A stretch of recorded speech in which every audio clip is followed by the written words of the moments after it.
வணக்கம். புடலங்காய் வீட்டில் இருந்துச்சுன்னா இந்த மாதிரி ஒரு தடவை செஞ்சு பாருங்கள், நல்லாயிருக்கும்.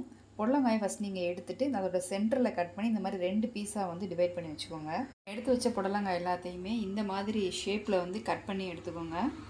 கடலை மாவு, அதோட கொஞ்சமாக வந்துட்டு மிளகாத்தூள், உப்பு, இதோட தேவையான அளவுக்கு வாட்டர் சேர்த்து நம்ம ஒரு திக்கான பேஸ்ட்டாக வந்துட்டு இதை ரெடி பண்ணிக்கலாம். இப்போ நமக்கு இந்த பேஸ்ட் ரெடி ஆயிடுச்சு. தேவையான அளவு ஆயில் எடுத்து இந்த மாதிரி நல்லா சூடுபடுத்தி ஏற்கனவே நம்ம எடுத்து வச்சுருக்கக்கூடிய இந்த மாவில் இந்த புடலங்காயை நம்ம நல்லா பரட்டி இதில் போட்டு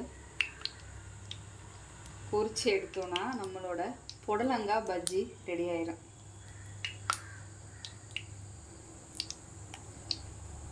இதே மாதிரி எல்லாத்தையுமே நம்ம போட்டு எடுத்துடலாம்.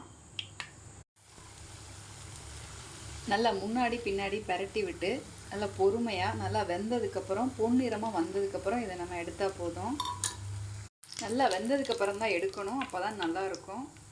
இப்போ இது நல்லா எல்லாமே வெந்துருச்சு. ஸோ இதை நான் வந்துட்டு எடுத்து வைக்கிறேன். பேலன்ஸ் இருந்த புடலங்காயும் நான் போட்டு எடுத்துட்டேன். நல்லா வெந்துருச்சு. ஓகே, எடுத்து வச்செல்லாம் பிளேட்டுக்கு மாற்றிடலாம். நீங்கள் வழக்கமாக வாழைக்காய் இதிலலாம் வச்சு பஜ்ஜி செய்வீங்கள்ல, அதை விட இது வந்து டேஸ்ட் வந்து சூப்பராக இருக்கும். நீங்கள் ட்ரை பண்ணி பாருங்கள்.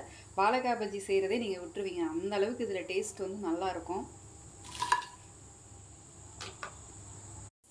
நம்மளோட புடலங்காய் பஜ்ஜி எல்லாமே ரெடி ஆயிடுச்சு. எடுத்து சாப்பிட்லாம். நீங்கள் ட்ரை பண்ணி பாருங்கள், சூப்பராக இருக்கும். தேங்க்யூ.